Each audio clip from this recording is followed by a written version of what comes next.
శ్రీ గురుభ్యో నమ. భగవద్గీత 6వ అధ్యాయం ఆత్మ సంయమ యోగం.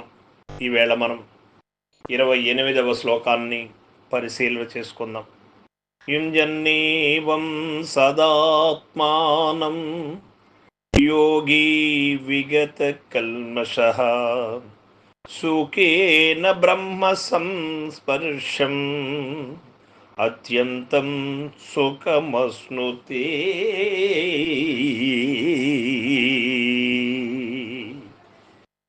భగవానుడు చెబుతూ ఉన్నాడు,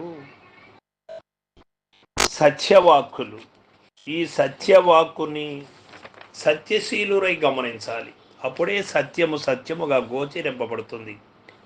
ఈ ప్రకారముగా అర్జున, మనస్సును ఎల్లప్పుడూ నువ్వు ఆత్మయందే నిలుపుచు దోషరహితుడగు యోగి బ్రహ్మానుభవ రూపమైన పరమ సుఖమును సులభముగా పొందుతున్నాడు. ఎలాంటి కష్టము లేదు. ఈ యొక్క సత్యశీలత లేనటువంటి వారికి ఈ యొక్క మోక్ష పదవి, మోక్ష సుఖము అనేది చాలా పర్వతములాగా తోయబడుతూ ఉంటుంది. కానీ సత్యాన్ని ఎరిగినటువంటి వాడికి, గురు పాదములను సేవించినటువంటి వారికి, గురుముఖత ఎరిగినటువంటి వారికి ఇది సునాయాసంగా ఉంటుంది అని ఇక్కడ మనకు తెలియబడుతుంది. బ్రహ్మానందము సులభముగా లభించుట ఉపాయమిచట చెప్పబడుతున్నారు. అనేకులు ఈ ప్రశ్నని అడుగుచుందురు, మోక్షము సులభముగా లభించుటకు మార్గమేది అని.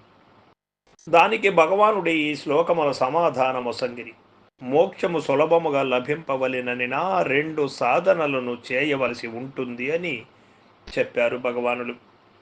మనస్సులో గల పాపములను, దుర్గుణములను, కామ క్రోధాదులను పోగొట్టుకొనిన వానికి మనస్సును నిరంతరము ఆత్మయందు లయింపజేయుచుండవలెను, ఆత్మ ధ్యానపరుడై ఉండవలెను అని అర్థం. మొట్టమొదట చిత్తమందలి కల్మషము అనగా దోషము దూరీకృతము కావలసి ఉన్నది. విగత కల్మష అన్నప్పుడు ఈ కల్మష రాహిత్యమును గూర్చి భగవానుడు గీత యందు పదే పదే హెచ్చరించుతున్నాడు. ఇయాలైన మలిన చిత్తమున ఆత్మజ్ఞానముదయింపదు, కల్మష చిత్త ఆత్మయందు లయింపదు.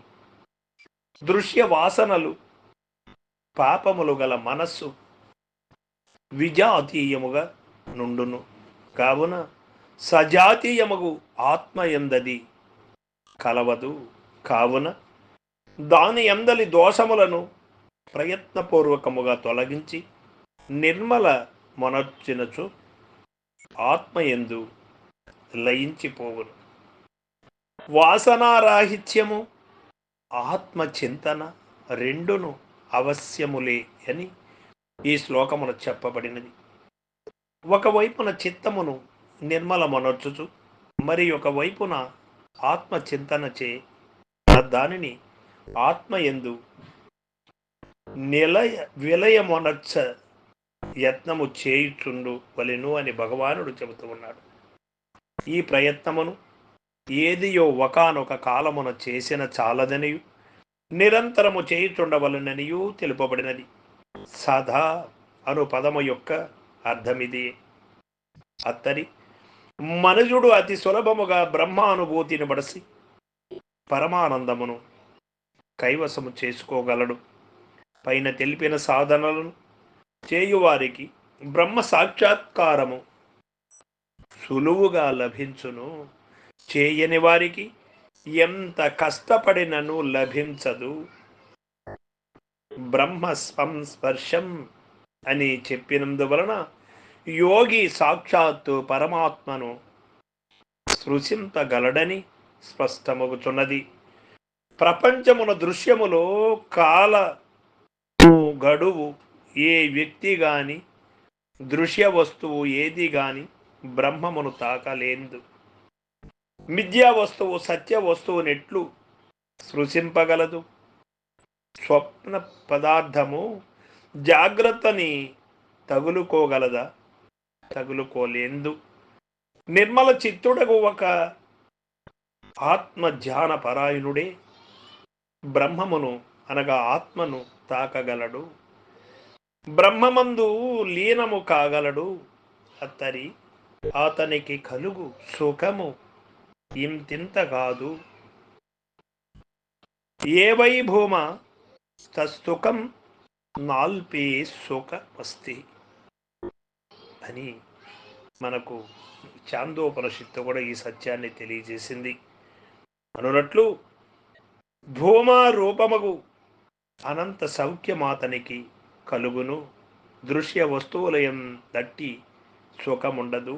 కనుకనే ఆత్మసుఖమును అత్యంత సుఖం అని ఇచ్చట వర్ణించిరి. హిరణ్య గర్భుని సుఖము కూడా ఆ ఆత్మానంద సాగరమున ఒక బిందువే అని ఉపనిషత్తులు ఘోషించుచున్నవి కదా.